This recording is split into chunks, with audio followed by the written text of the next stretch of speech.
Nababahala naman po mga residente sa Barangay Banago sa Bacolod City matapos makitaan ng tagas ng krudo ang gilid ng dagat sa kanilang lugar.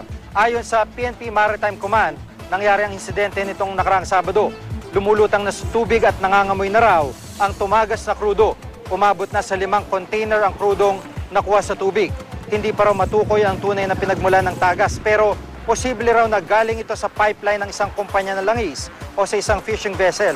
Pero ayon sa Department of Energy, nagkaroon daw ng tinatawag na pinhole leak. Doon na nila'y maliit lang na tagas. Na-alert namin na kaagad ang Coast Guard. So meron silang, naglagay na sila ng spill boom.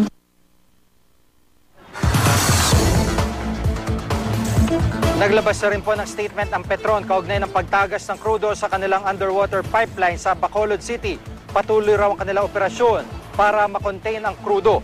Na-recover na rin nila ang karamihan sa nila'y oily sheen na kanilang namataan. Sa ngayon ay under control na raw ang sitwasyon pero 24 oras daw nila itong nakamonitor sa lugar kasama po ang Philippine Coast Guard.